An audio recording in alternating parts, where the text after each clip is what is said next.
Assalamualaikum warahmatullahi wabarakatuh. Waalaikumsalam warahmatullahi wabarakatuh. Qabbalallahu minna wa minkum taqabbal ya karim. Allah ya Allah. A'udzu billahi minasy syaithanir rajim. Bismillahirrahmanirrahim. Alhamdulillahi rabbil alamin arrahmanir rahim maliki yaumiddin. Iyyaka na'budu wa iyyaka nasta'in. Ihdinas siratal mustaqim siratal ladzina an'amta 'alaihim ghairil maghdubi 'alaihim waladdallin. Rabbighfir. Bismillahirrahmanirrahim.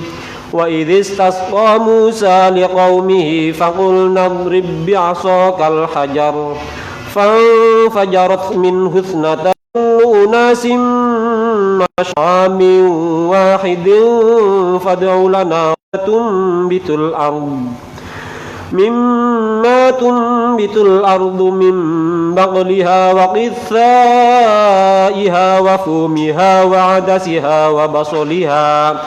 Qala atastabdiluna alladhi huwa adna billadhi huwa khair.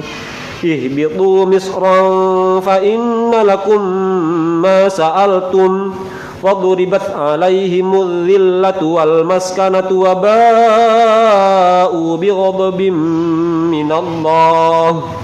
Dzalika bi annahum kanu yakfuruna bi ayatillahi wa yaqtulun. Ayat turun Nabi terus ini dari sampai ayat. Oh ya. Wa yaqtuluna an-nabiyyina bighairil haqq. Dzalika bima 'asaw wa kanu ya'tadun. Shadaqallahul azim. Qabbalallahu minna wa minkum taqabbal ya karim. Allah ya Allah. Monggo langsung Kang Dundung untuk menguraikan tafsiran pada ayat dan surat yang tadi dibaca. Monggo. Bismillahirrahmanirrahim. Wa idh istasqa Musa liqaumihi faqulna idrib bi'asakal hajar. Dan sewaktu Nabi Musa meminta untuk kaumnya agar diturunkan hujan, faqulna idrib bi'asakal hajar, maka Allah memerintahkannya untuk memukul suatu batu agar bisa mengeluarkan sumber mata air.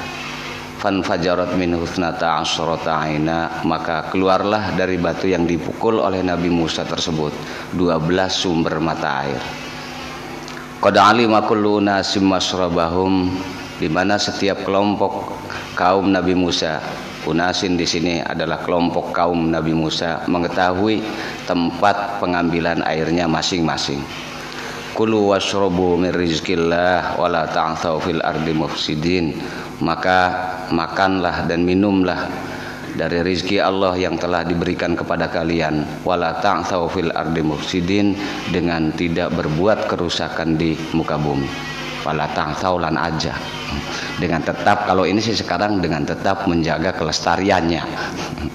Wala ta'thaw fil ardi mufsidin, bruk pangan, makanlah apa yang ada yang telah ditumbuhkan oleh Allah dari berbagai tumbuh-tumbuhan yang ada, dengan tetap menjaga kelestariannya. Wala ta'thaw fil ardi mufsidin. Wa idh qultum ya Musa lan nasbiru ala ta'ami wahid. Wa idh qultum ya Musa, dan ingatlah sewaktu para kaum Nabi Musa, umat Nabi Musa meminta kepada Musa untuk berpindah dari satu tempat ke tempat yang lain. Mereka berkata kepada Nabi Musa, meminta bahwa mereka sudah tidak mampu bertahan di suatu daerah dengan satu macam makanan, dengan satu macam buah-buahan agar bisa dipindahkan dalam satu tempat yang bisa menyediakan apa yang mereka inginkan. Mereka berkata bahwa mereka sudah tidak mampu untuk hanya memakan satu macam panganan. Fad'u lana rabbaka yukhrij lana mimma tumbitul ardu min baqliha wa qithaiha wa fumiha wa adasi wa basaliha.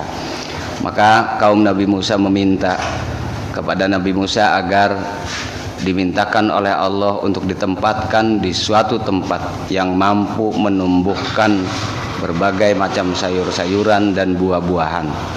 Bakliha ini biasanya ada yang menerjemahkan sayur apa? Ada yang kol, ada yang bawang-bawangan. Berbagai macam sayuran dan buah-buahan. Wa qithaiha wa fumiha wa adasi wa basaliha. Qala atastabdiluna alladhi huwa adna billadhi huwa khair. Allah berfirman kepada kaum Nabi Musa, atastabdiluna alladhi, atau di sini qala Nabi Musa.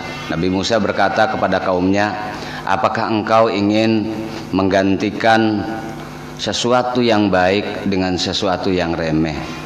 Artinya bahwa mereka diberikan suatu kenikmatan yang sangat luar biasa dengan tidak melaksanakan kesusahan-kesusahan dalam mendapatkan rezekinya, akan tetapi mereka menghendaki sesuatu yang lain yang harus diusahakan dengan tenaganya sendiri. Ihbitu misron fa innalakum ma sa'altum. Kalau begitu silahkan menempati daerah Mesir. Ini biasanya satu daerah, entah nanti apa namanya ada dalam cerita ini. Daerahnya Misron itu kalau yang biasa aja ditafsir biasanya di daerah dekat Palestina, daerah yang subur yang bisa menumbuhkan berbagai sayuran dan buah-buahan. Jadi Misron di sini bukan Mesir, tanah Mesir bukan, tapi suatu daerah yang subur yang bisa menumbuhkan berbagai sayuran dan buah-buahan. Karena itu adalah permintaan umat Nabi Musa Bani Israel kepada Allah. Fa innalakum ma sa'altum, di daerah tersebut engkau akan mendapatkan apa yang kamu inginkan. Wa duribat alaihimudz zillatu wal maskanah wa ba'u bighadabin minallah. Dan karena kelancangan mereka diberi tanda oleh Allah akan kehinaan wal maskanah dan ketidakcukupan. Al maskanah di sini ketidakcukupan, selalu menginginkan lebih. Waba'u bighadabin minallah, dan mereka semua mendapatkan kemarahan atau ketidaksenangan dari Allah. Al ghadab diddur ridwan. Kalau senang biasanya dinamakan dengan ridho, kalau ghadab ya kemarahan. Dzalika bi annahum kanu yakfuruna bi ayatillah. Mereka melakukan semua itu karena sebenarnya mereka ingkar akan keagungan Allah dan kebenaran Allah. Bi ayatillah, ingkar terhadap tanda-tanda Allah. Wa yaqtuluna nabi ghairil haq, dan mereka sampai mau membunuh para nabi dengan tanpa alasan yang benar. Dzalika bima asaw wa kanu ya'tadun, dan semua itu mereka dapatkan karena kemaksiatan yang mereka lakukan, dan mereka adalah orang-orang yang melewati batas dalam melaksanakan kehidupannya. Jadi terlepas dari aturan-aturan yang telah ditetapkan oleh Allah. Artinya ya sakarepe dhewe iki kok kepengenane diatur ning pangeran kongkon nurut, disuruh mengikuti terhadap arahan-arahan para nabinya, bahkan mereka sampai tega untuk membunuhnya. Dari ayat wa idh qultum ya Musa lan nasbira ini sebenarnya menggambarkan kepada kita bahwa orang-orang yang memang menginginkan sesuatu yang lebih, yang belum sesuai dengan takaran kejiwaannya, terkadang menginginkan untuk memaksakan diri. Padahal apa yang telah diberikan oleh Allah kepadanya itu adalah sesuatu yang sangat-sangat mencukupi terhadap kehidupannya. seperti orang Bani Israel yang sebenarnya telah diberikan begitu kecukupan dalam kehidupannya dan tidak usah bersusah payah dalam mendapatkan apa yang dia inginkan, tapi tetap meminta sesuatu yang lebih. Padahal hal yang lebih itu harus membutuhkan kepengurusan dan kesulitan yang harus mereka lakukan. Ini gambaran bahwa pertanian juga memang harus diurus sedemikian rupa.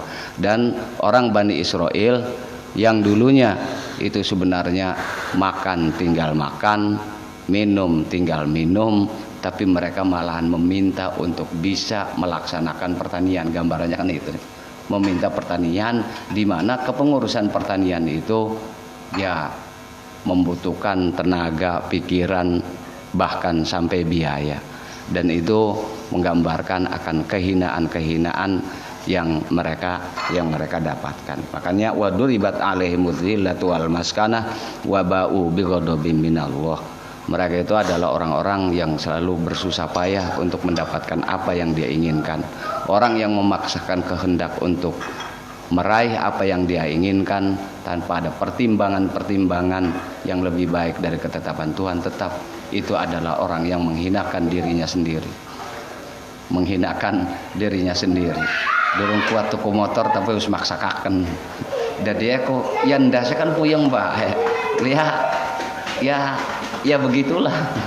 Orang-orang yang memaksakan kehendak dirinya sendiri itu sebenarnya berjalan dalam kehinaan dirinya sendiri. Seperti hinanya Bani Israel yang menghendaki sesuatu yang lebih nikmat dari apa yang diberikan oleh Allah kepadanya, sehingga dalam menghasilkannya juga ya berjalan dalam kehinaan dirinya sendiri.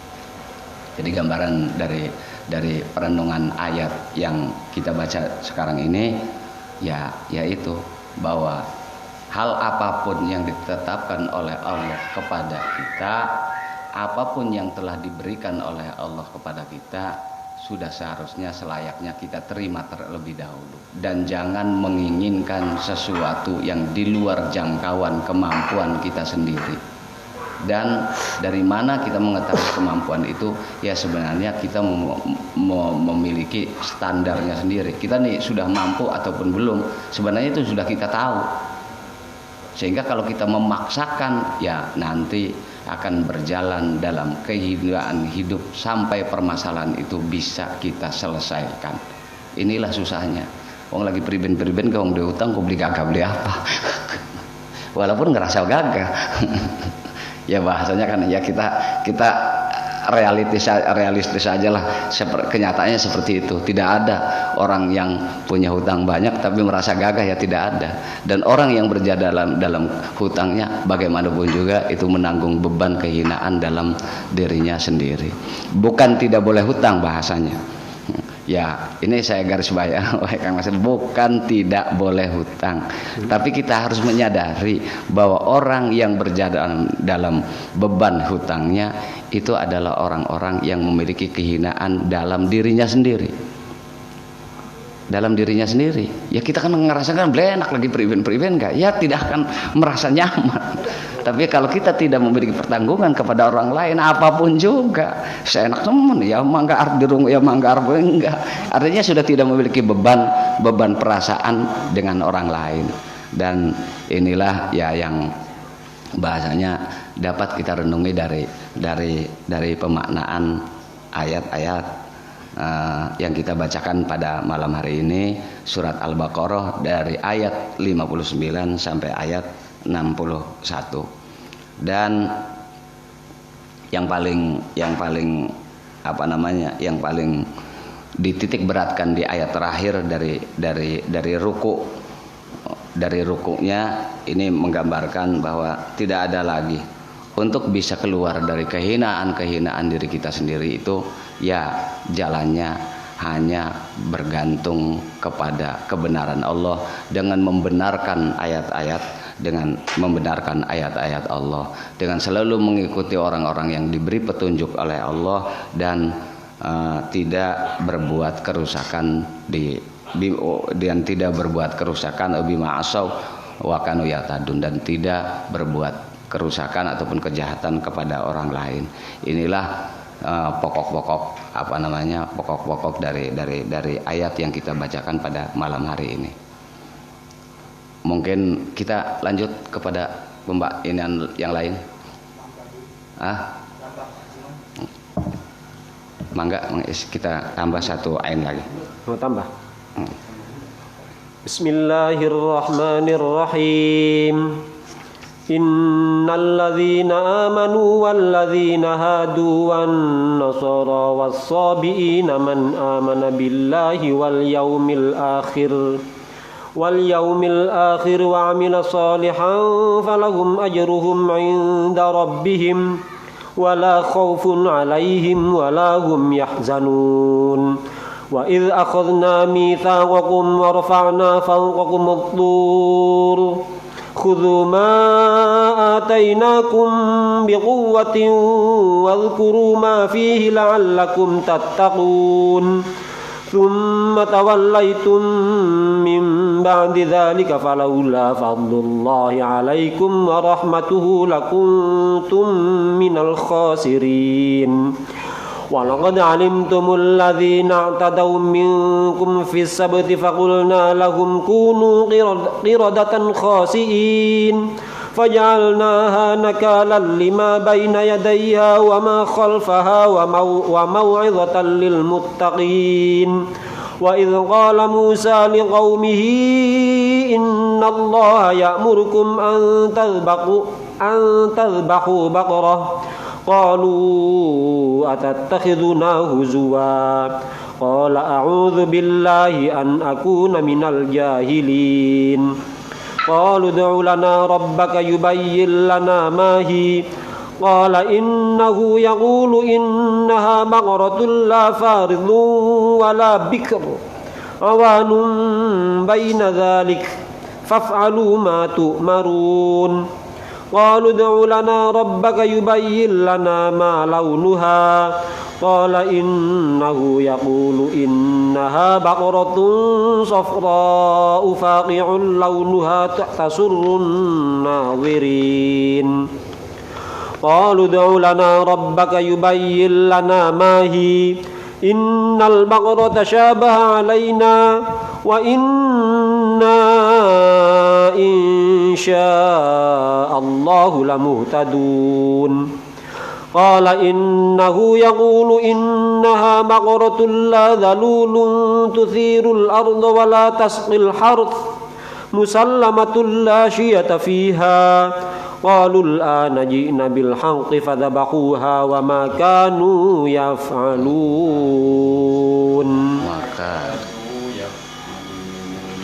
Qalu al-ana ji'ta bil haqqi fadhabahuha wa ma kadu yaf'alun. Qabbalallahu minna wa minkum taqabbal ya karim. Allah ya Allah.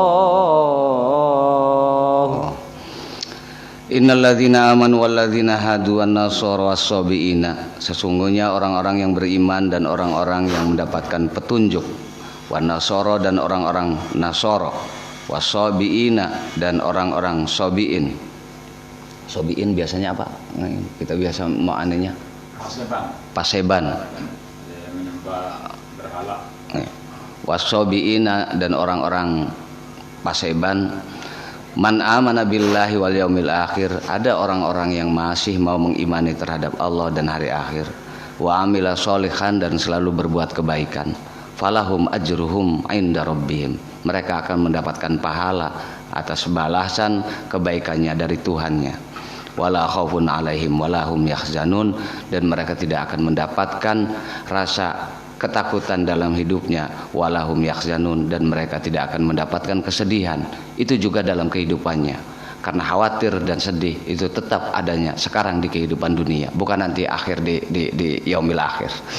Jadi kalau saya sekarang, la khaufun alaihim walahum yahzanun, itu sekarang di kehidupan dunia. Orang-orang yang selalu mengimani kepada Allah, kebenaran adanya hari akhir, dan selalu berbuat kebaikan, mereka akan mendapatkan kenyamanan dalam hidup. Hidupnya tidak akan dihantui oleh ketakutan dan tidak akan dihantui oleh kekhawatiran. Sekarang di kehidupan dunia. Ya sih konon beta. Karena apa? Ya ini akhirat sih lah khawatir bakal lagi disiksa. Ya disiksa bae wedi bae, bakal bahagia bahagia bae. Ya kalau nanti di akhirat. Makanya khauf dan khazan, kesedihan itu sekarang adanya di kehidupan dunia. Bukan kelak nanti di kehidupan akhirat. Wa idz akhadna mitsaqakum wa rafa'na fawqakumut tur, dan ungkapanlah wahai Muhammad kepada mereka orang Bani Israel. Kalau saya sih wadhkur ya Muhammad, kadangkala diteruskan yang disuruh mengungkapkan ini Kanjeng Nabi Muhammad, dan ini juga yang harus disampaikan Kanjeng Nabi kepada kita. Jadi ya kita yang memang mendapatkan pitutur secara langsung. Adapun untuk Bani Israel yang waktu itu ada kaum Yahudi di sekitar orang Madinah, yaitu hanya sekedar diberi peringatan saja agar mereka mau untuk mengimani terhadap Kanjeng Nabi. Akan tetapi kalau di kita umatnya, ya tetap ini adalah suatu arahan dan perintah langsung dari Allah melalui Kanjeng Nabi. Makanya wa'id biasanya di dalam ilmu tafsir diawali dengan wadhkur, dan ingatkanlah wahai Muhammad. Ingatkannya yaitu untuk mereka yang diberi peringatan Bani Israel dan untuk kita umatnya. Wa'id akhadna, dan ingatkanlah kepada orang Bani Israel dan kepada umat kalian sewaktu saya meminta perjanjian dengan mengangkat gunung di atas kepala mereka. Ini salah satu ceritanya demikian, bahwa setelah umatnya Nabi Musa ini semuanya menolak dan tidak mau mengikuti Nabi Musa lagi, maka Allah dengan menyuruh malaikat untuk mengangkat salah satu gunung yang ada di antara mereka. Jadi gunungnya diangkat di atas kepala mereka. Brok bakal beli garam nur ambersakan sekalian, bahasanya. Itu dalam kisah tafsirnya memang seperti itu. Jadi kaum Nabi Musa karena memang badak genutuk sudah benar-benar membangkang, sehingga Allah memerintahkan malaikat Jibril untuk mengangkat suatu gunung, dan gunung ini diangkat di atas kepala mereka. Jadi orang Bani Israel ini memang dipaksa mau tidak mau harus mau menerima kebenaran Taurat dan melaksanakannya. Ya ini wa rafa'na fawqakumut tur. Khudhu ma atainakum biquwwah, peganglah apa yang menjadi pegangan kalian. Artinya kebenaran kitab Taurat yang telah disampaikan oleh Nabi Musa harus benar-benar dipegang sebagai pedomanmu. Wadhkuru ma fi la'allakum tattaqun, dan selalulah ingat terhadap perintah-perintah dan larangan yang ada di dalamnya agar kalian semua menjadi orang yang bertakwa, menjadi orang yang berhati-hati dalam menjalani kehidupan. Tsumma tawallaitu min ba'di dzalika, tapi setelah itu ya tetap mereka mengingkari kembali. Falaula fadlullah alaikum warahmatuh, kalau bukan karena fadl Allah, anugerah Allah dan rahmat Allah, lakuntum minal khosirin, engkau semua akan menjadi manusia-manusia yang merugi. Walaqad alimtumul ladzina tadaw minkum fis sabti faqulna lahum kunu qiradatan khosiin. Kalian juga semuanya tahu wahai orang-orang Bani Israel, alladzina tadaw minkum, terhadap orang-orang yang sangat keterlaluan dalam berbuat jahat dan kerusakan, terutama kepada Nabi Musa dan pengikutnya, di mana mereka melaksanakan suatu larangan untuk melaksanakan suatu pekerjaan di hari Sabtu, tapi mereka melaksanakannya. Faqulna lahum kunu qiradatan khosiin, maka Allah menetapkan mereka menjadi kera-kera ataupun monyet, kera-kera yang dihinakan, sehingga mereka dirubah bentuk menjadi kera-kera yang dihinakan. Ini juga memang ada dalam kenyataan realitanya, dalam kisahnya seperti itu, bahwa di antara kaum Nabi Musa ada orang-orang yang dirubah menjadi kera karena melaksanakan suatu larangan berburu ikan di hari Sabtu. Tapi mereka memaksakan berburu ikan, luru iwak di hari Sabtu, sehingga mereka dirubah menjadi kera. Faja'alnaha nakalan lima baina yadaiha wa ma khalfaha wa mau'izatan lil muttaqin.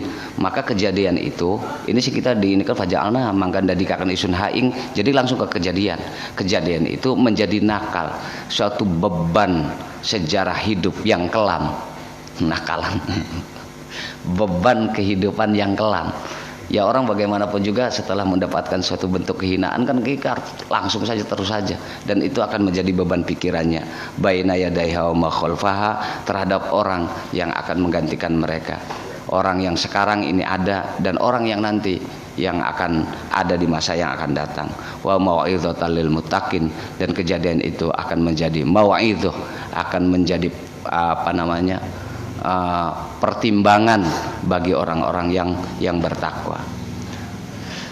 Wa idh qala Musa liqaumihi innallaha ya'murukum an tadhbahu baqarah. Dan ingatkanlah wahai Muhammad, wahai Kanjeng Nabi Muhammad, kepada mereka orang-orang Bani Israel sewaktu Nabi Musa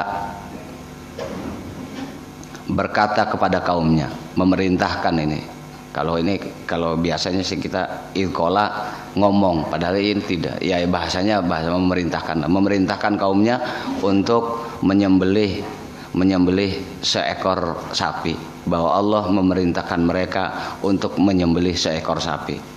Ini kejadian awalnya ya demikian, bahwa ada suatu kejadian pembunuhan di kaum Nabi Musa yang menjadi pertengkaran di antara mereka. Untuk mengetahui siapakah pembunuh sebenarnya, maka kaum Nabi Musa meminta kepada Nabi Musa untuk bisa menjelaskan. Maka Allah memerintahkan kaumnya Nabi Musa tersebut untuk menyembelih seekor sapi. Qalu atattakhiduna huzwa. Kaum Nabi Musa padahal dia meminta, bahkan mengatakan lagi atattakhiduna huzwa, ikun ku gerian bae ta. Ini serius apa enggak? Atattakhiduna huzwa tuh. Kalau kita terjemahkan begitu, Mansur. Sampean ku serius beli sih. Masa untuk mengetahui seorang pembunuh jekongkon disuruh membunuh menyembelih seekor sapi kayak wong dolanan. Makanya enak-enak nganggo nerjemah bahasa Jawa. Kalau atatakhidu sampean ku dolanan ta, wong kita lu kepengen weruh sing mateni wong li sapa kiwine li. Duh, ya kan seharusnya kan diteliti, ada tanda-tandanya dan ada ya ada bukti-bukti yang bisa diinikan. Tapi malahan ini disuruh dikongkon aja kongkon nyembelih sapi. Jadi apa hubungannya antara nyembelih sapi karo ngawuruhin wong kang ngemateni? Qala a'udzubillahi an akuna minal jahilin. Qala a'udzubillah. Nabi Musa berkata, a'udzubillah, aku selalu minta perlindungan dari Allah untuk agar tidak menjadi orang-orang yang bodoh. An akuna minal jahilin, agar tidak menjadi orang-orang yang bodoh. Ini kan perintah Allah. Kalau perintah Allah ya sudah, tidak usah terlalu banyak dipikir-pikir maning. Bakal kok nyembelih apa ya nantilah dia. Qalu ud'u lana rabbaka yubayyin lana mahi. Orang-orang Bani Israel kaumnya Nabi Musa berkata lagi, ud'u lana rabbaka yubayyin lana ma. Coba takonakeun maning pangeran sira. Sebenarnya apa sih? Ku sapi sing kaya pondel priben. Padahal kalau sudah langsung menyembelih waktu itu ya sudah selesai sebenarnya sih. Ya cuma kunci karena rebelnya wong Bani Israel. Rebelnya kaumnya Nabi Musa ya itu. Terlalu ini kan, sehingga meminta kepada Nabi Musa agar bertanya kepada Tuhannya menjelaskan sapi yang harus disembelih. Ud'u lana rabbaka yubayyin lana ma. Jelaskanlah sapi yang bagaimana yang harus saya sembelih. Qala innahu yaqulu innaha baqarah la faridu wala bikar. Maka Allah berfirman bahwa sapi yang harus disembelih itu adalah sapi yang la faridun wala bikar, tua tidak, muda tidak. La faridun wala bikrun, tua tidak, muda tidak, terlalu muda ya tidak, terlalu tua ya tidak, tapi sapi yang pertengahan. STW lah. STW. Masih layak pakai. Awanum baina dzalik, pertengahan di antara keduanya, yakni yang farid, yang tua dan yang muda. Faf'alu ma tu'marun, maka kerjakanlah apa yang kalian perintahkan, apa yang kalian perintahkan. Ya wis li aja takon maning wis bruk tinggal lakonana bae. Tapi ya wong Bani Israil qalu dulana rabbaka yubailana, Musa takona maning. Sebegitu sudah dijelaskannya, ya tanya diminta untuk bertanya lagi Nabi Musanya. Coba Nabi Musa tanyakan lagi kepada Tuhanmu, apa sebenarnya sapi yang bagaimana yang harus saya sembelih, yang muda, yang tidak tuh, yang tidak muda tuh sapi yang bagaimana. Kalau tadi sih hanya mempertanyakan tentang sapi yang bagaimana yang harus disembelih, maka dijelaskan sapi yang harus disembelih adalah sapi yang tidak muda dan tidak tua. Nah, orang Bani Israil bertanya lagi, sapi yang tidak muda dan yang tidak tua itu yang bagaimana? Ini urutan kedua. Urutan keduanya pertanyaan seperti itu. Ini ya sebenarnya sih menyangkut dalam satu tatanan pertanyaan yang biasa sebenarnya ada di dalam diri kita. Qalu dulana rabbaka yuballi'al ma launuha qala innahu yaqulu innaha baqaratun safra'un faqi'ul launuha tasurrun nadirin. Allah berfirman bahwa sapi yang harus disembelih itu adalah sapi safra'un yang bersih, yang kuning bersih, faqi'ul launuha tasurrun nadirin, yang warna kulitnya akan disenangi oleh setiap orang yang memandangnya. Jadi sapinya itu sapi yang memang enak dipandang dan kelihatannya indah lah, kelihatannya bagus. Safraun faqi'un launuha tasurrun nadhirun. Faqi'un yang memberikan kesenangan kepada orang yang melihatnya. Qalu lana rabbaka yubayyin lana mahi. Setelah itu orang Bani Israil ya takon maning. Padahal kalau itu sudah dikerjakan sudah beres. Sudah dijelaskan. Jadi ya yang kira-kira sapi yang bisa dilihat, apa yang bisa menyenangkan terhadap orang yang melihatnya. Jadi sapinya bersih, tidak kotor, seharusnya kan seperti itu. Tapi ya orang Bani Israil tanya lagi, coba Musa tanyakan lagi kepada Tuhanmu, sapi yang seperti itu tuh sapi yang bagaimana? Innal baqarata sabaha alaina. Karena ya sapi kan banyak, tidak seperti itu semua. Ya kira-kira sapi yang bagaimana? Wa inna insyaallah la muhtadun, dan mudah-mudahan kalau Allah menghendaki kita semua akan mendapatkan petunjuk. Qala innahu yaqulu innaha baqaratul la dzalulun tuthirul arda wa la tasqil haras. Maka Allah menjelaskan lagi kembali bahwa sapi yang harus disembelih itu adalah sapi yang tidak pernah digunakan untuk untuk menyambit sawah, ataupun yang tidak pernah dipekerjakan dengan pekerjaan yang tidak layak lah, yang tidak pernah dijadikan sapi pekerja. Tusilur wala taskil hars, dan tidak pernah kanggo meluku, yang tidak pernah untuk menggarap sawah, yang tidak pernah untuk meluku, ataupun ya tidak pernah dipekerjakan lah, sapi yang tidak pernah dipekerjakan. Musallamatul la syiyata fiha, yang tidak memiliki penyakit, yang tidak pernah memiliki penyakit. Jadi sapi yang sehat dan sapi yang tidak pernah dipekerjakan dengan pekerjaan yang hina. Artinya tidak pernah dipergunakan untuk meluku di sawah. Apa meluku bahasa Indonesianya? Membajak, yang tidak pernah dipergunakan untuk membajak sawah ataupun pekerjaan yang lainnya. Qalul ana ji'ta bil haqq fadabahuha wa ma kadu yaf'alun. Nah, qalu al-ana ji'ta bil haqq lah, ya sekarang sih jelas, berarti saya harus mencari sapi yang seperti itu dan akan disembelih untuk mencari pembuktian siapa orang yang telah melaksanakan pembunuhan. Wa makadu yaf'alun, tapi hampir saja sebenarnya mereka itu tidak mau melaksanakan apa yang telah diperintahkan oleh Allah kepada mereka. Jadi tetap baik, ujung-ujungnya sih akal-akalan supaya terbebas agar jangan sampai menyembelih sapi dan agar tidak terungkap siapa sebenarnya yang melakukan pembunuhan. Ujung-ujungnya sih seperti itu. Ya ini cerita orang Bani Israil. Dan kita kembali lagi, apa yang digambarkan oleh ayat ini tentang masalah Baqarah sebenarnya itu juga terdapat dalam diri kita sendiri. Karena kalau kita renungi lagi bahwa setiap apa yang kita mintakan oleh Allah itu mesti akan mengandung konsekuensi, dan setiap konsekuensi yang harus kita terima itu biasanya akan selalu dihindari agar kita bisa terlepas dari konsekuensi itu sendiri, dari tanggung jawab kita sendiri. Dan tanggung jawab itu apabila salah satunya terlepas, maka sebenarnya akan datang pertanggungjawaban lain yang lebih berat, yang ujung-ujungnya pertanggungjawaban yang harus kita lakukan itu tetap akan kita ingkari dan akan kita hindari untuk bisa mengerjakannya. Kayak wong utang ning bank, ya ini sih ibaratnya 100 kurang mana yang ditambah lagi, terus sampai akhir, sampai ujung, sampai sebenarnya kita tidak akan mampu untuk bisa melaksanakannya. Begitupun juga dengan ibadah yang sebenarnya telah ditetapkan oleh Allah untuk bisa kita kerjakan. Sekali kita melepaskannya, maka itu akan menjadi beban yang terus-menerus akan menjadi berat kepada kita, yang ujung-ujungnya kita tidak akan mau melaksanakan ibadahnya lagi. Makanya ya selagi bisa ya laksanakan sesuai dengan kemampuan.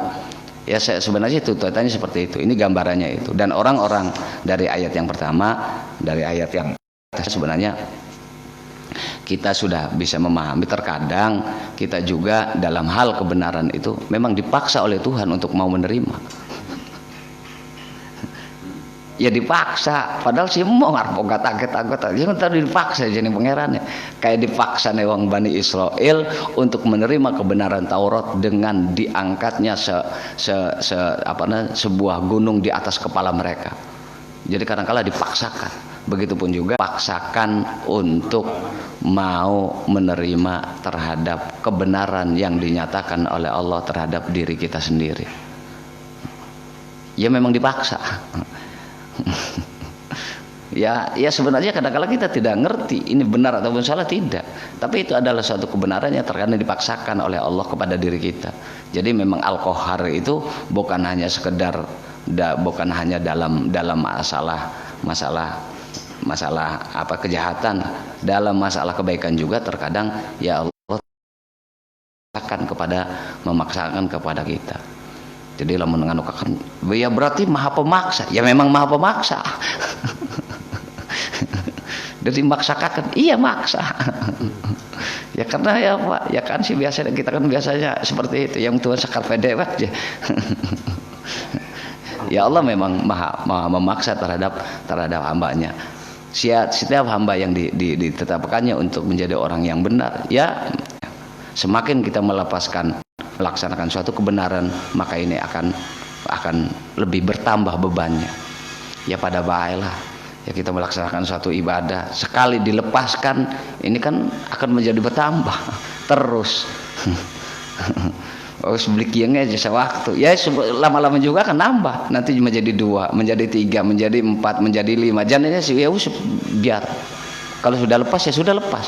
Dan itu akan sangat susah untuk bisa memulainya kembali dalam berbagai hal seperti itu.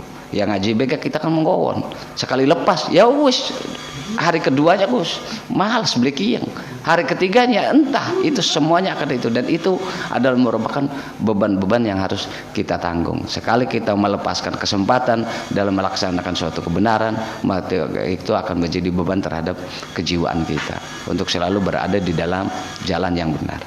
Itu saja mungkin yang bisa kita sampaikan, dan silakan nanti untuk pembahasan yang lainnya. Yes, buka balik ya. Ya. Bismillahirrahmanirrahim. Tadi saya akan bukan mengembangkan ya. Apakah bahasa Kang Dudung? Merenungi. Iya. Dari tafsir yang disampaikan Kang Dudung, akhirnya saya ketemu perenungan. Kalau menafsiri, ibaratnya tadi Kang Dudung sudah mendorong ya supaya ini auden ini jarak Kang Dudungnya supaya untuk berpikir. Akhirnya saya berpikir, merenung ayat pertama, wa idistasqal Musa liqaumihi faqul nadrib bi'asakal hajar al-ayah. Ini dalam kondisi ayat ini dalam kondisi kelaparan memang ini ya. Dalam kondisi paila, kelaparan, tidak ada makanan, sehingga umat Nabi Musa menyuruh Nabi Musa untuk mengeluarkan air supaya terjadi tumbuh-tumbuhan. Maka Nabi Musa pun memukulkan tongkat pada batu, keluarlah air. Itu yang saya tangkap. Artinya ini kalau khitabnya ke Nabi Musa adalah seorang nabi, seorang pemimpin yang mempunyai umat dalam kondisi kelaparan.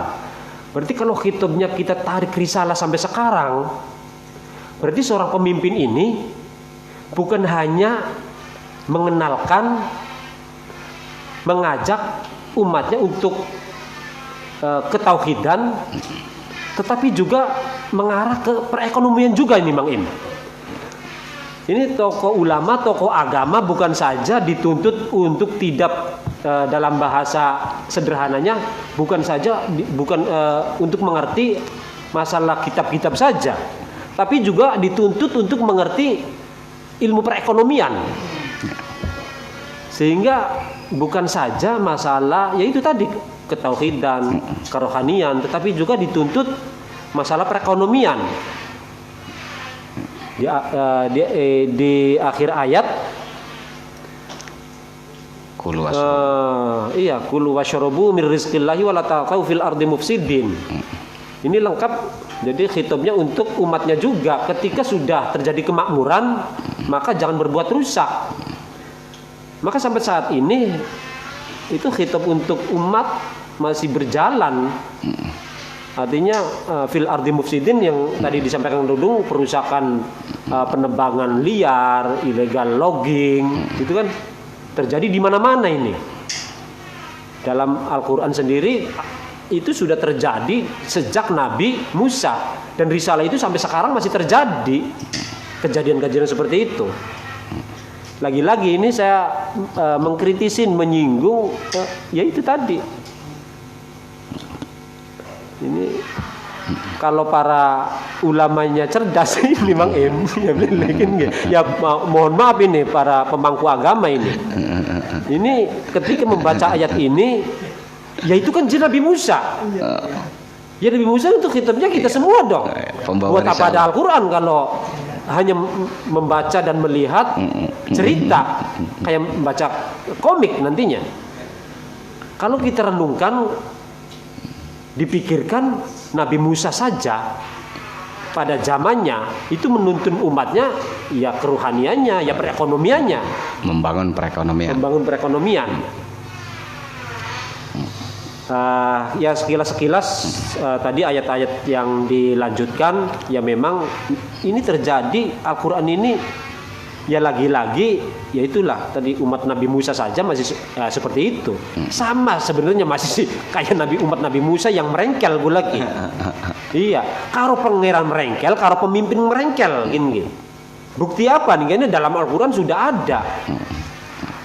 Karo pangeran sudah dipenuhi segala kebutuhan kehidupan, keperluan sehari-harinya, masih jaluk ya karo pangeran. Ini kan terjadi pada diriku. Jaluk sing akeh beli sih lo, masih akan terus terjadi.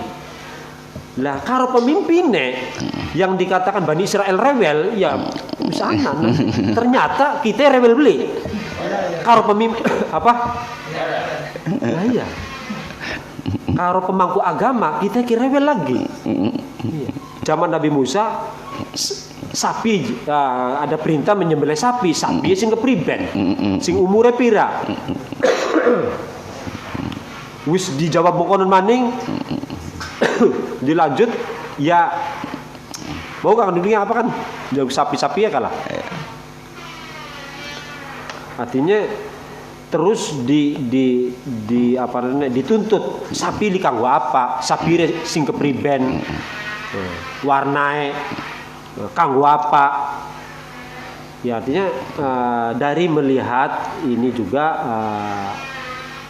dalam diriku, artinya karo pangerannya masih rewel, karo batur sedulur karo pemimpin ya masih lu ya beli masih celadang seledeng masih rewel. Lah yang perlu di ini Mang Im tadi Kang Dudung luar biasa mendorong saya untuk berpikir. Saya minta untuk ditanggapi kelanjutan kepemahaman saya oleh Mang Im. Artinya tadi yang tadi sampaikan ya, yang belum disampaikan mohon disampaikan. Al-Baqarah ini ada apa? Kok ayat suratnya Al-Baqarah menerangkan sapi, sedangkan di tanah Arab itu sampai sekarang sapi kayaknya nggak ada, Mang Im. Iya. Apa ini sapi isi sapi di sini nih? Iya. Sebenarnya apa? Apa isinya sapi di sini? Mohon nanti lebih diperluas, lebih diluruskan pemahaman saya. Billahi taufik wal hidayah. Wassalamualaikum warahmatullahi wabarakatuh. Waalaikumsalam warahmatullahi wabarakatuh. Ambil ajak lalen langsung ditanggapi di Bang Im. Oh, kanan. Oh, ini kan ya.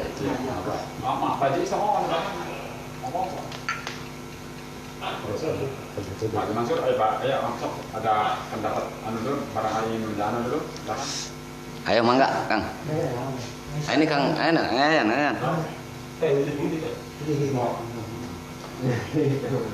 Bang Surat, silakan Bang.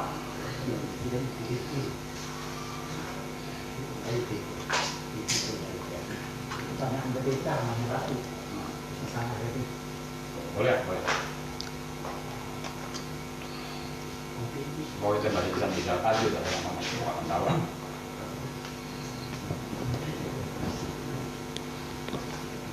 Assalamualaikum warahmatullahi taala wabarakatuh. Terima kasih atas waktu yang telah diberikan. Pada kesempatan kali ini saya hanya ingin menyampaikan satu pertanyaan. Tadi sedikit diungkap tentang bagaimana merengkele Gusti Allah ya sampai nih pemimpin. Saya ingin sedikit gambaran yang dimaksud merengkel terhadap pemimpin ini seperti apa, dan pemimpin yang model apa yang tidak boleh dimerengkeli. Artinya pemimpin yang seperti apa yang memang harus benar-benar kita taati. Tidak boleh tidak, kita harus mengikuti pemimpin. Nah, pemimpin yang seperti apa gitu loh. Baik dalam skala yang paling terkecil sampai kepada skala yang paling besar dalam urusan ketatanegaraan.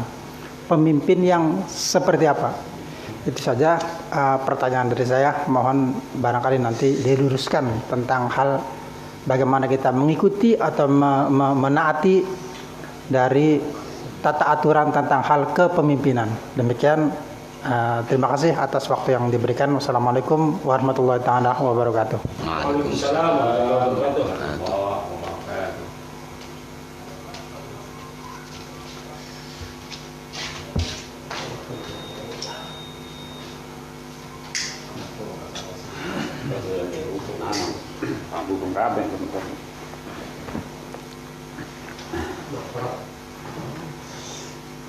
Ya, baik, terima kasih kepada Kiai Badruzzaman, pengasuh Pondok Pesantren Darul Fatonah ya, yang sekarang sedang bersama kita di Pondok Pesantren Karangmoncol. Kemudian terima kasih juga kepada Bapak Haji Isa Firmansyah atau yang akrab dipanggil Pak Haji Is atau Lora Is. Lora.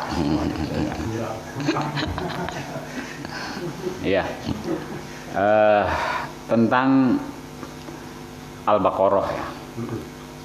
Al-Baqarah ini memang surat yang panjang ya, ayatnya sampai 286 ya. 286 ayat. Dari segi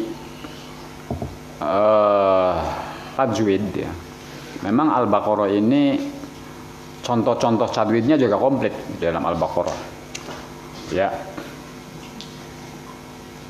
Andai kata kita mengerti tajwid dalam surat Al-Baqarah, insya Allah kesananya pun kita akan memahami seputar masalah tajwid setelah surat Al-Baqarah sampai terakhir. Kita tahu bahwa di dalam Al-Quran ada 114 surat ya, dari Al-Fatihah sampai Qul a'udzu birabbin nas. Nah, ketika kita memahami dari sisi tajwidnya dalam surat Al-Baqarah, ini kita mulai dari surat Ali Imran-nya ya, dan seterusnya ke sana ya, Al-Maidah, Al-A'raf dan seterusnya, itu kita akan mampu memahami tajwid-tajwid yang ada ya. Itu. Kemudian dari sisi maknanya, Al-Baqarah memang ada berbicara tentang kisah-kisah masa lalu, kemudian ada poin-poin tentang keimanan ya, kemudian juga motivasi-motivasi untuk pegangan hidup kita gitu. Seperti misalnya sebagaimana tadi sudah dijelaskan oleh Kang Dudung ya, sapaan akrab bagi kiai muda kita ini ya, Kiai Badruz Zaman ya, pengasuh pondok pesantren Darul Fadhonah, sudah dijelaskan tadi sama Kang Dudung. Memang pertama-tama tentang masalah pemimpin ya. Pemimpin itu fokusnya, mari kita fokus kepada bagaimana kita memimpin diri sendiri.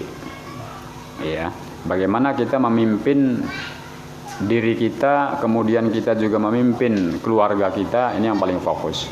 Kenapa? Karena yang namanya kebangkrutan ya, kebangkrutan itu tidak hanya terjadi di dunia ya. Di dunia ada kebangkrutan. Orang bisa pailit, bisa jatuh dari bisnisnya atau dari jabatannya ya, bisa bangkrut di dunia ini. Ini menggambarkan bahwa di akhirat pun ada kebangkrutan. Misalnya orang punya nilai atau katakanlah pahala sebesar gunung. Misalnya punya pahala sebesar gunung yang diterima separohnya misalnya oleh Allah. Berarti dia punya nilai plus atau pahala setengah gunung. Katakanlah misalnya Gunung Cermai, punya pahala sebesar Gunung Cermai yang diterima separuh gunungnya. Kemudian punya dosanya sebesar 2 gunung. Dosanya punya 2 gunung, pahalanya punya 1 gunung, itu pun yang diterima separuh. Berarti kita minus berapa tuh? Minus 1,5 gunung. Bangkrut kita di sana. Nah, ini kebangkrutan kita di sana ya. Sama halnya dengan kita melihat kebangkrutan yang ada di dunia ini gitu. Nah, itulah antara lain tentang apa itu namanya, bagaimana kita pentingnya memimpin diri kita sendiri. Kemudian makanya di dalam istilah kepemimpinan atau pemerintahan ada istilah kalau di dalam Al-Quran disebutkan athi'ullah wa athi'ur rasul wa ulil amri minkum. Tunduklah kepada Allah dan kepada Rasulnya, juga kepada ulil amri, kepada pemerintahan yang ada. Tapi wa ulil amri minkum ini disebutnya muqayyad ya. Jadi ada ayat mutlak, ada ayat muqayyad. Mutlak itu artinya sepakat, qul huwallahu ahad, Allah Maha Tunggal, Tuhan Maha Tunggal, Maha Esa. Itu sepakat tuh, sudah nggak bisa dibahas. Tuhannya Maha Tunggal.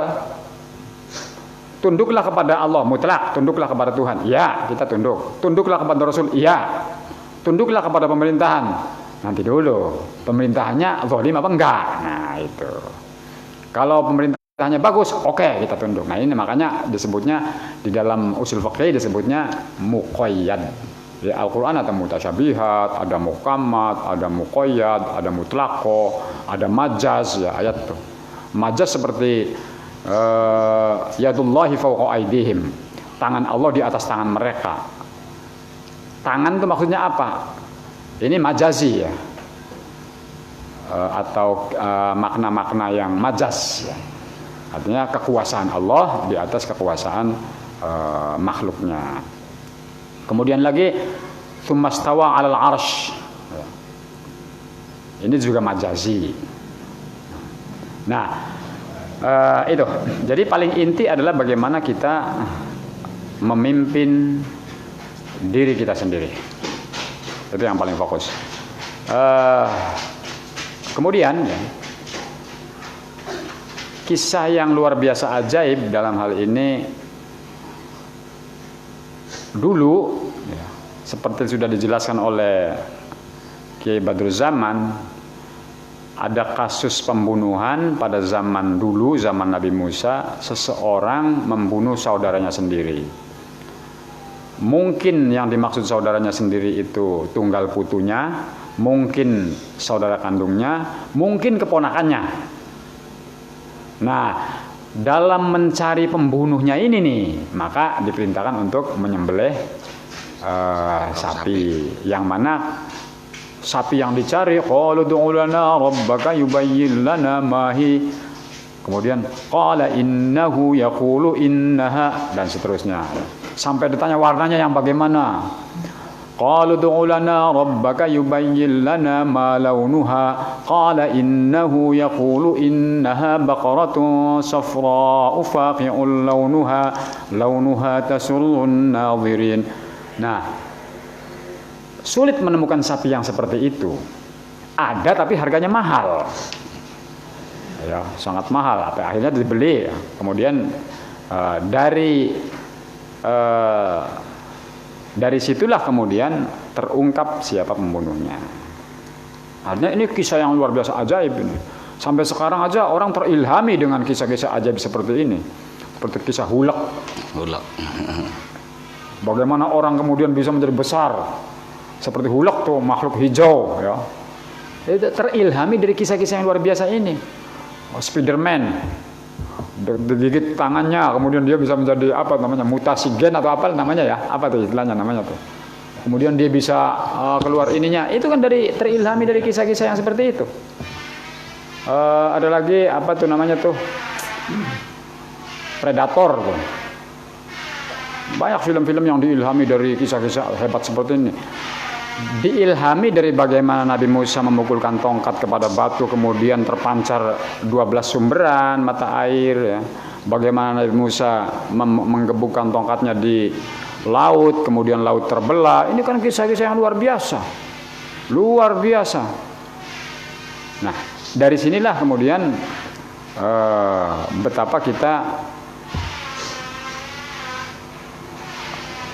bisa mengambil ibrah, pelajaran dari kisah-kisah masa lalu, bagaimana Allah menunjukkan kehebatannya. Dan ini kita pada diri kita juga terjadi. Artinya bahwa kita diberikan kenikmatan yang luar biasa banyak oleh Allah. Terbukti orang lagi enak-enaknya.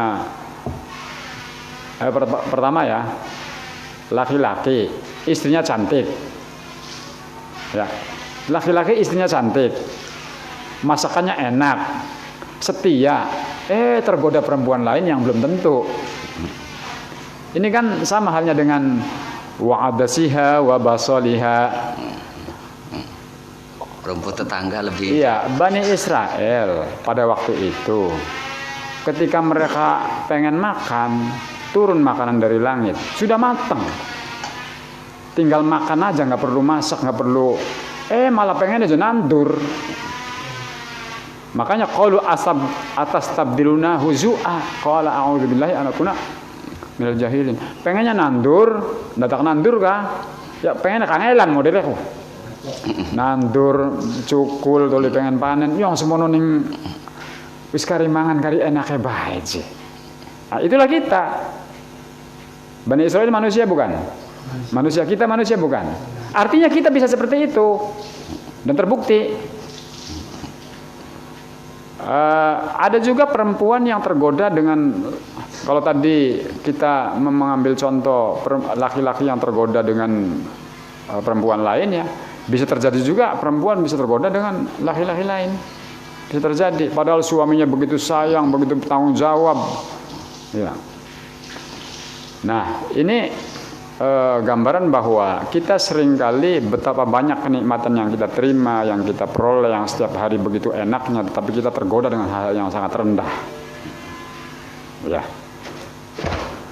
Wa qithaiha wa fumiha wa adasiha wa basaliha. Tadi dibacakan ya ayatnya. Pengennya aku nandur dingin, cukul bawang, ya, kemudian nadak manen, ngumpai. Orang mikir bahwa aku kangelan. Artinya bahwa betapa kita ini sudah begitu banyak kenikmatan yang diberikan oleh Allah kepada kita, kenapa kita tinggal mengelolanya, mengembangkannya menjadi lebih baik, lebih berkualitas? Kenapa pengen tergoda dengan yang lain? Oh, wong lagi enak-enak dagang bubur, katakanlah, pelanggannya banyak, laris, keuntungannya besar. Melihat orang dagang pangsit prangsane, kemudian tergoda, dia pengen dagang pangsit. Nah, padahal dia sudah punya banyak langgan. Kalau dia menuruti keinginannya, yang dadak luru langgan maning gini, Kengelan. dadak kangelan maning. Belajar dulu bikin pangsitnya, pelanggannya dadak jaring. Padahal dia sudah enaknya bukan main. Ketika dia memaksakan diri dagang pangsit, padahal lagi banyak orang nih pengen dagang bubur. Pengen dagang bubur temen saya kayak anu lah sih. Begitu kitanya pindah dagang pangsit, kesempatan bagi orang lain segera menggantikan kita menjadi dagang bubur.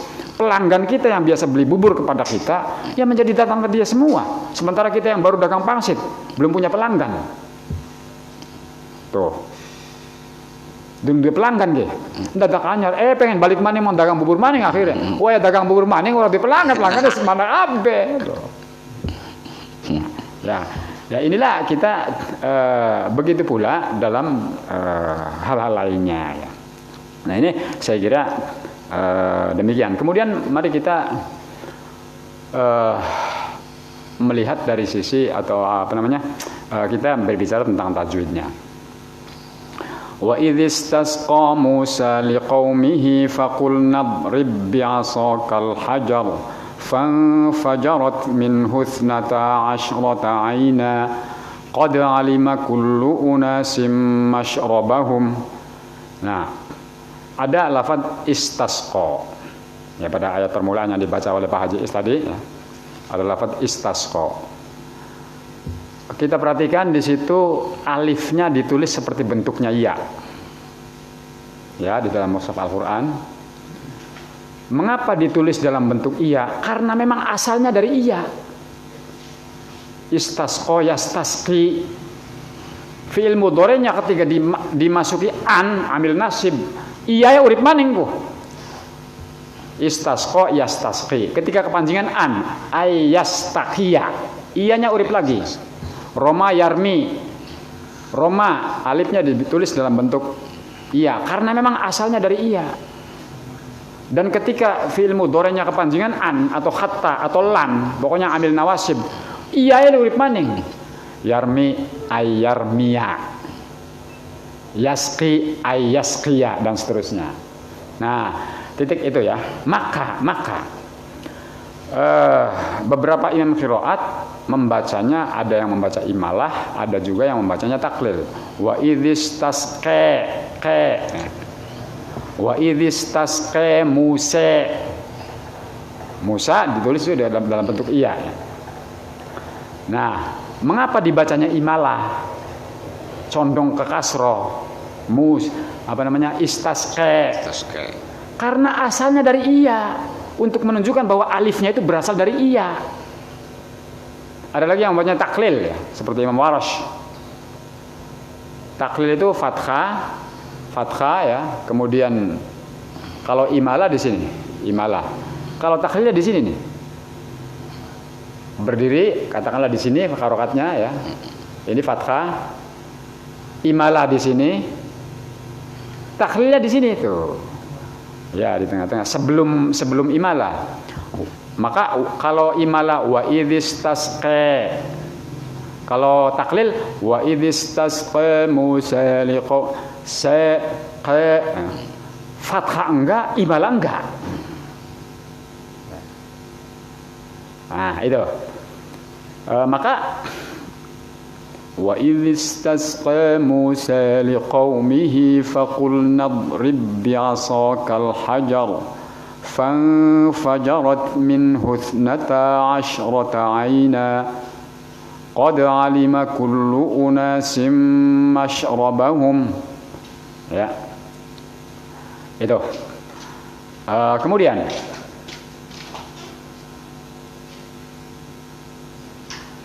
ada lagi kemudian apa itu namanya?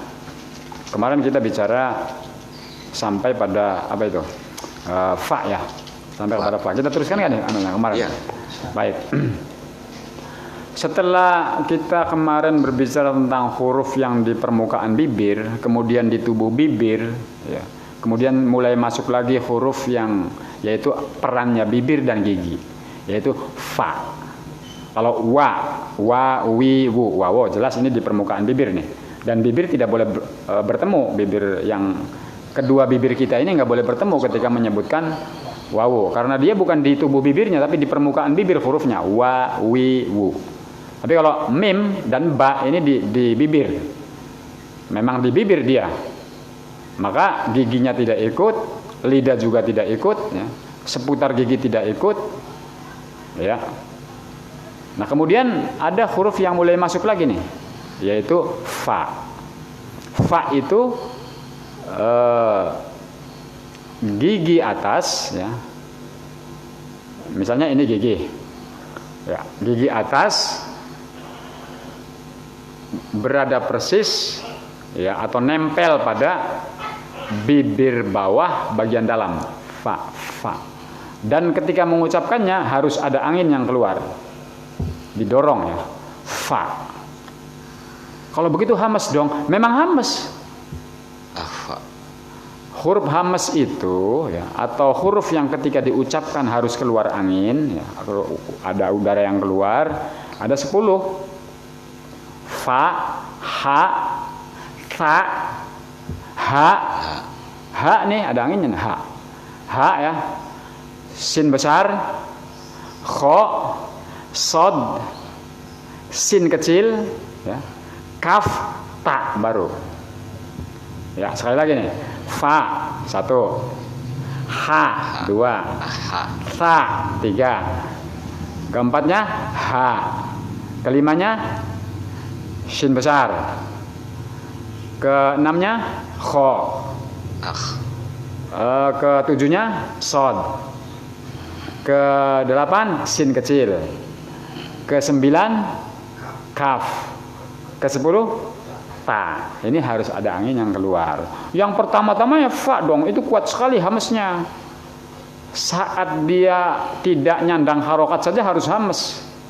Misalnya af, if, uf, afdol. Ketika kita menyebut kata afdol, apalagi dia ketika mati atau tidak nyandang harokat. Ketika dia nyandang harokat saja harus keluar. Fa, faduriba, ya. Ha juga sama. Kalau ta dan kaf itu malah di paling belakang kedudukannya. Ke-9 dan ke-10 itu huruf hamasnya tuh. Jadi kekuatan hamasnya nggak seberapa. Dan ini yang justru sering disebut hamas dong. Padahal mah justru yang pertama fa, yang keduanya ha, yang ketiganya ta. Seperti yang kita tadi sebutkan urut-urutannya. Nah, itu sebenarnya huruf-huruf hamas yang itu. Kalau kaf dan ta, justru ketika dia itu hurufnya nyandang harokat. Sekarang dalam bahasa Jawa saja nyebut nangka, buah nangka. Kalau kita pakai hamas, nangka, kangelan malahan. Akeh tribel. Ya iya. Duku, ya kangelan. Duku, nggak apa-apa. Ini juga nggak ada hamasnya. Hamasnya kecil. Ya, ada tapi memang tidak begitu zahir.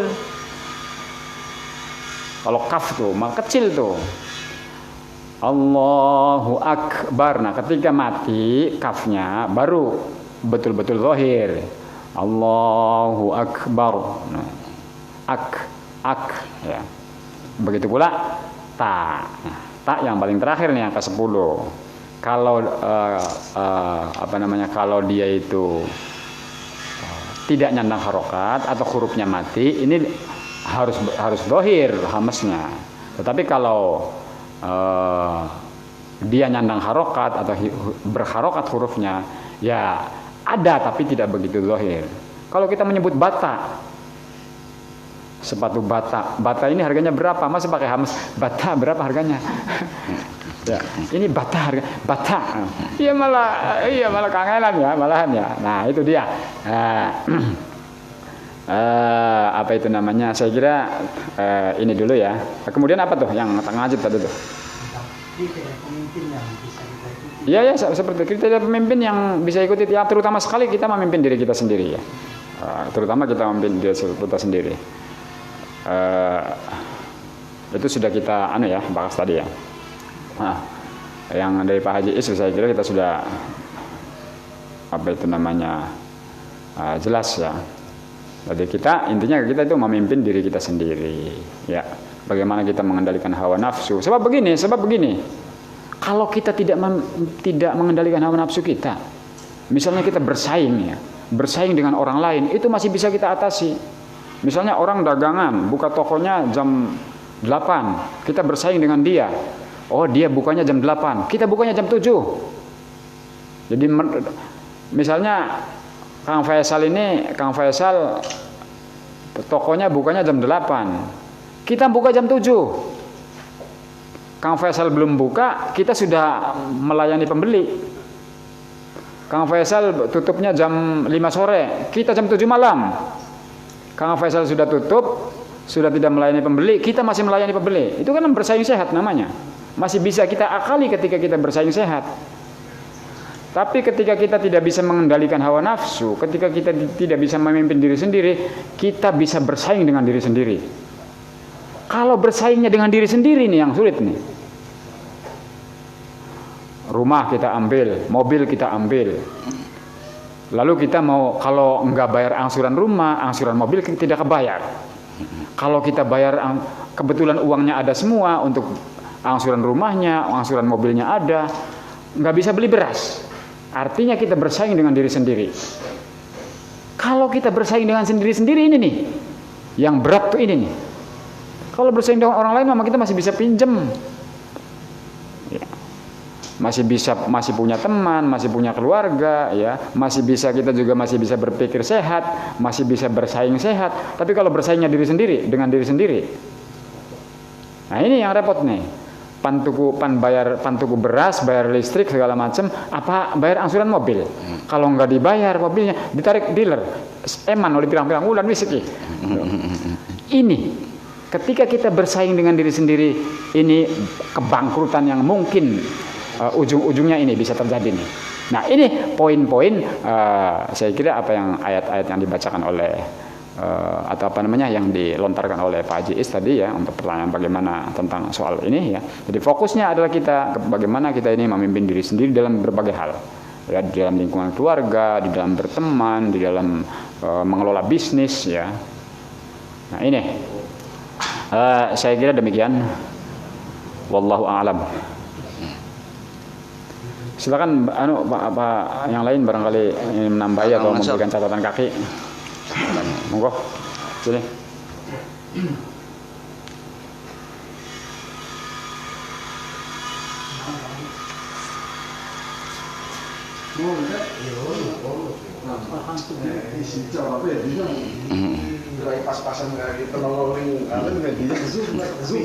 Di jam.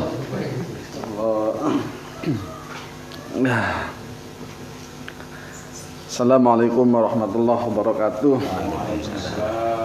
Terima kasih atas waktunya.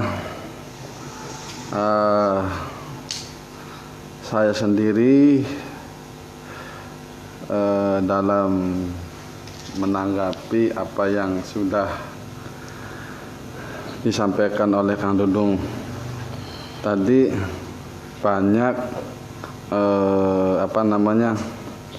tangkapan-tangkapan yang cukup dalam disimpulkan, sehingga ya mungkin dalam pengungkapannya juga agak sulit. Namun demikian, ya, di samping kita banyak tangkapan yang sulit untuk kita utarakan, juga ada pertanyaan yang mungkin kita perlu disampaikan pada kesempatan kali ini, bahwasanya di sini di beberapa di antara ayat yang dibacakan barusan, lan nasbiru ala tu'ami wahidin fad'u lana rabbaka. Di situ saya menangkapnya tidak adanya kepuasan dari seorang Bani Israel akan kenikmatan yang sudah mereka dapatkan, sehingga memohon atau menyuruh kepada Nabi Musa agar diberikan kenikmatan yang lain lagi yang menurut mereka itu lebih memuaskan, lebih baik dari yang sudah ada. Mungkin yang jadi ganjalan atau pertanyaan di benak saya bahwasanya perlu dari kita, oleh kita untuk memahami betul bahwasanya sebenarnya kenikmatan yang sudah ada pada diri kita itu sebenarnya cukup dan sangat baik, sehingga tidak perlu lagi untuk kita mengharapkan yang lain atau yang lebih. Yang mana itu cuma menurut angan-angan kita. Yang jadi pertanyaan saya, bagaimana konsepnya agar kita ini paham betul bahwasanya nikmat yang sudah ada pada diri kita itu benar-benar nikmat yang terbaik, sehingga kita mampu untuk nasbiro. Di sini kan adalah nasbiro. Nah, berarti kan secara kebalikannya kita ada tuntutan untuk bersabar atas kenikmatan yang sudah ada. Nah, mungkin itu pertama, bagaimana konsepnya atau caranya agar kita mampu bersabar dengan kenikmatan yang sudah ada pada diri kita, sehingga kita tidak perlu melirik kepada kenikmatan yang lain.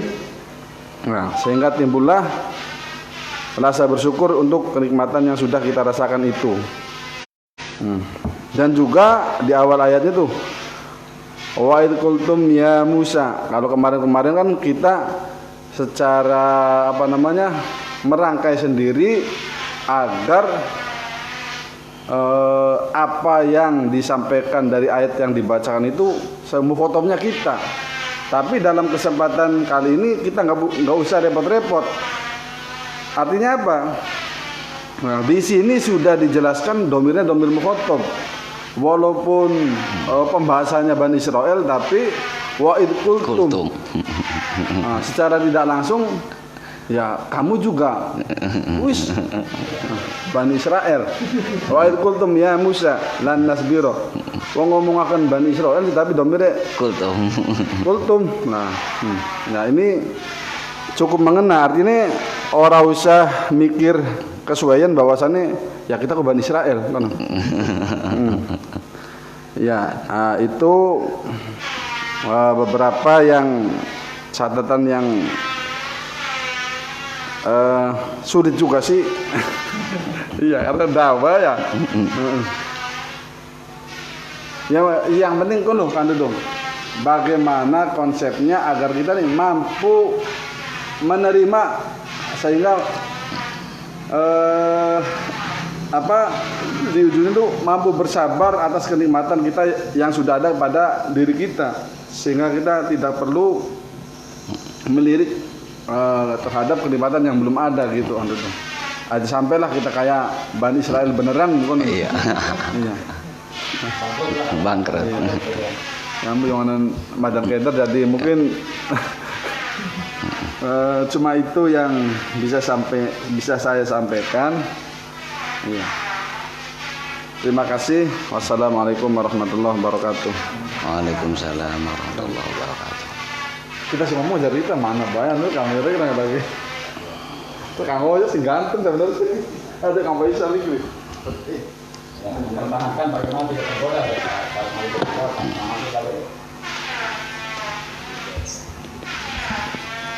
Mungkin yang lainnya. Tapi ini kita ini pendalaman. Dari awal sebenarnya dari apa yang diungkapkan, dari nanti saya ini kan dengan Kang Haji Is dulu. Memang seperti itu ayat ini sebenarnya menggambarkan tentang metode-metode ataupun cara-cara kita menjadi seorang pemimpin, baik pemimpin secara pribadi maupun pemimpin secara umum. Ini memang di ayat itu ini menggambarkan tentang kepemimpinan Nabi Musa kepada kaumnya. Jadi itu juga memang bisa kita ambil kesimpulan dari ayat-ayat ini, bagaimana caranya menjadi seorang pemimpin, baik pemimpin pribadi maupun pemimpin secara umum. Ya, tadi disinggung bahwa salah satu pemimpin yang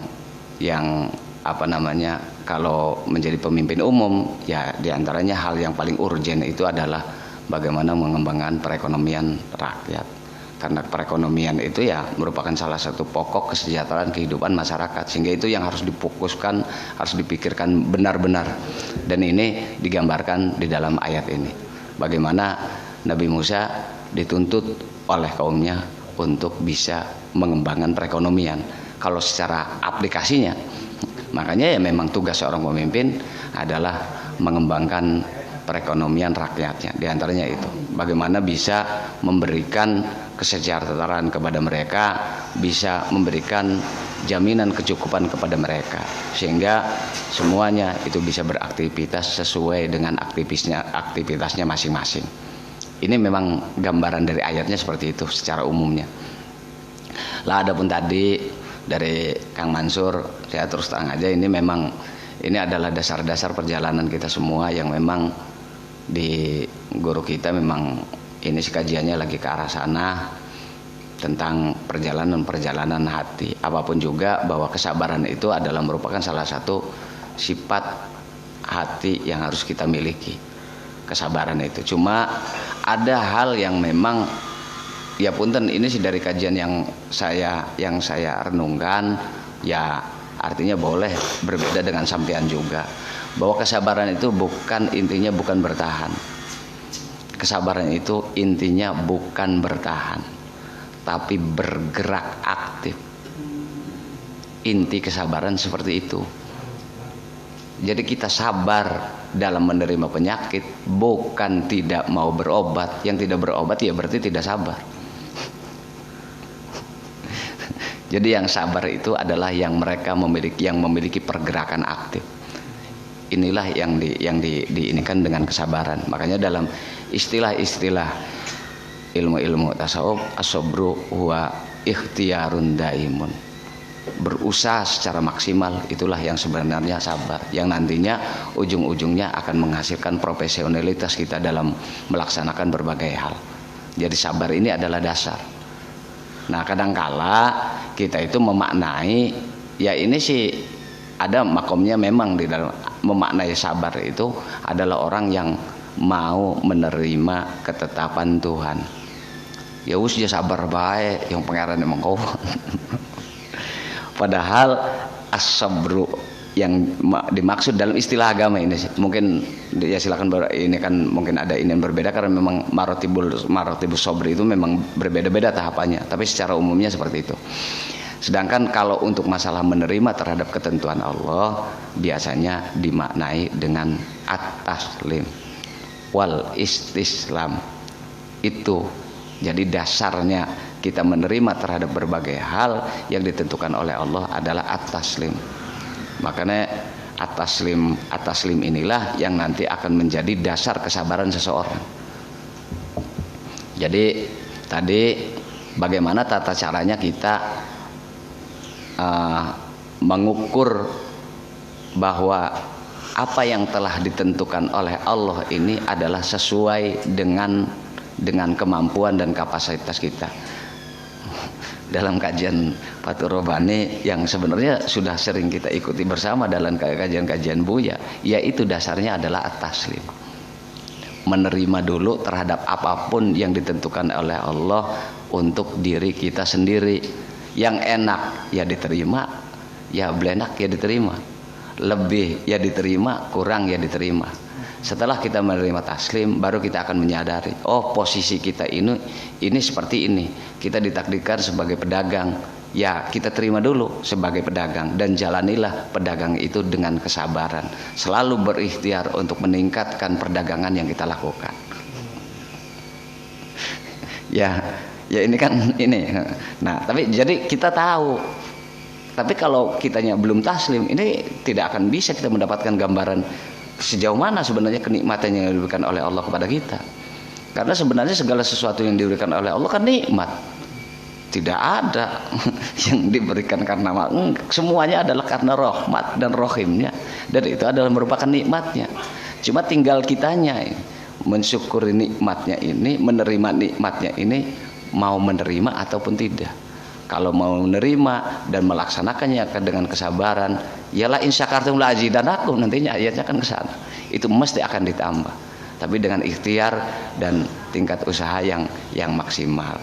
Dan jadi ukuran-ukuran untuk mengetahui mana yang pas untuk diri kita, ya nanti kita tahunya setelah kitanya taslim, setelah kitanya menerima. Ya terus terang saja ini memang sangat susah sekali kalau tidak disadari. Kita kenapa apa jodohnya kalau sampean tidak perempuan tidak laki-lakinya begitu, Mas. Kita kenapa dengan kamu?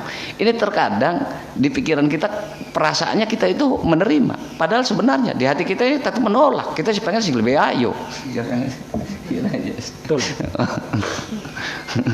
Kenapa ini yang biasa-biasa saja, tidak yang luar biasa? Ini tetap akan, dan itu dalam berbagai hal. Dalam berbagai hal seperti itu.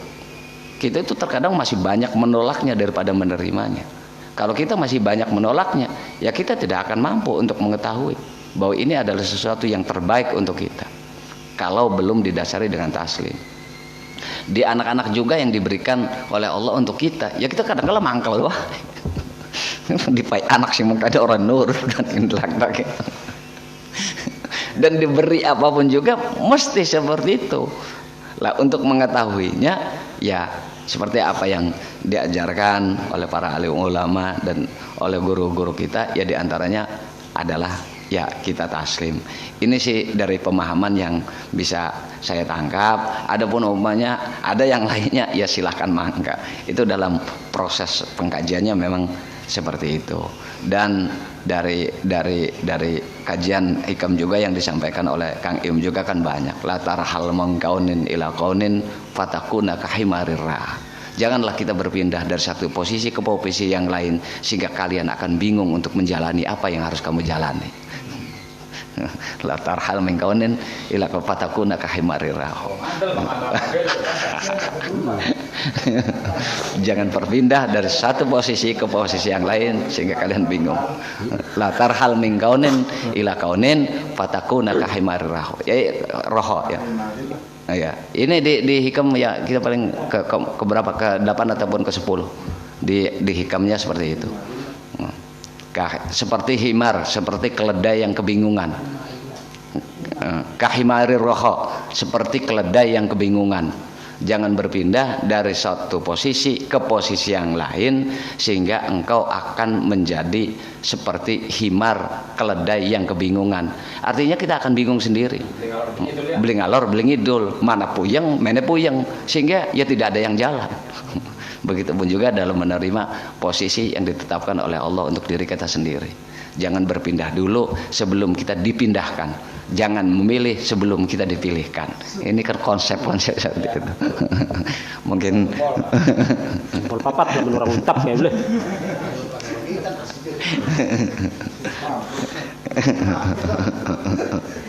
Ya, ini adalah pelatihan-pelatihan yang sebenarnya ya apalagi yang sudah banyak sekali kita melakukan kholwat. Kholwat itu ya sebenarnya ujung-ujungnya kan untuk taslim. Kata singkatnya puyeng. Oh, berarti begini ya wis tak terima. Ya agar kitanya menghilangkan berbagai penolakan-penolakan yang sebenarnya sering terjadi dalam diri kita sendiri. Kita ini menolaknya banyak dalam kehidupan ini. Dan sebenarnya ya kita tidak mau seperti itu. Inginnya ya seperti apa yang ada di dalam bayangan pikiran kita. Padahal apa yang kita bayangkan di pikiran kita belum tentu cocok dengan kita. Kita sih kira-kira modalnya ditambah mana yang 500. Padahal 500 belum tentu itu nanti akan menguntungkan. Kadang-kala menjadi bangkrutnya. Ya kadang-kala kan ya itu. Jadi pikiran-pikiran angan-angan itu. Sehingga kalau kita sudah melakukan ya tasfiyatul alam, tazkiyatun nafs, sedang melakukan kholwat, ini nanti akan bisa melihat tentang bagaimana kemampuan kita taslim dalam berbagai hal yang kita hadapi. Lah untuk mengetahui posisinya, yaitu diantaranya harus ya taslim. Nah, taslim itu ya itu dilatih dengan begitulah, dengan kholwat, dengan tafakur. Itu saja yang bisa saya sampaikan. Assalamualaikum warahmatullahi wabarakatuh. Boleh disampaikan satu menit lah. Ada ya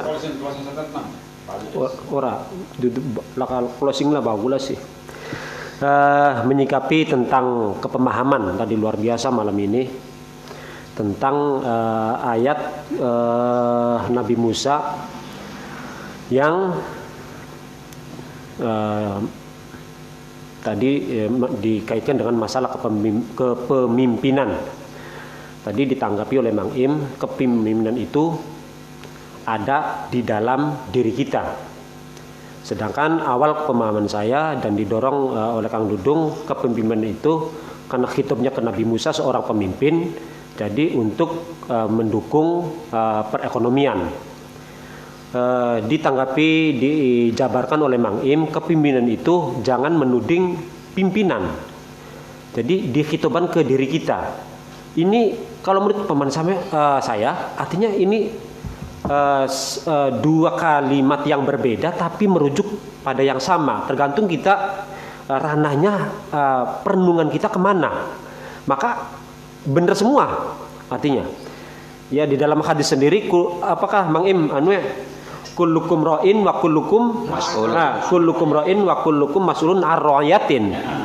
Ya iya, dikembalikan dan iya, ana Arab. Ada bahasa Arab ya, ana. Jadi setiap kita ya memang pemimpin, Mang Im benar makanya. Ketika dia khitaban ke saya, ini akan lebih artinya iya. Ketika direnungkan ke kepemimpinan ke umat, ya iya pada baikin kita aja ngelus-ngelus masalah tudang-tuding masalah artinya membimbing secara kerohanian, tetapi juga membimbing masalah perekonomian. Ketika dikhitubkan ke pribadi kita, ke jiwa kita, ke pemikiran kita, juga masuk juga. Artinya setiap kita adalah pemimpin. Jadi bagaimana kita bisa artinya membimbing diri kita. Demikian dari saya. Wassalamualaikum warahmatullahi wabarakatuh. Waalaikumsalam warahmatullahi wabarakatuh. Closing statement. Yang kedua, aneh gambar ya orang itu. Soalnya orang memberikan closing statement. Closing statement. Closing statement. Nah, Jis. Iya, emang. Closing statement. Mang Im. Oh, sudah dan. Wis tok mau ke khusus. Mas jadi ya wis, kalau dong. Mas jadi semua kita masuk closing statement. Iya.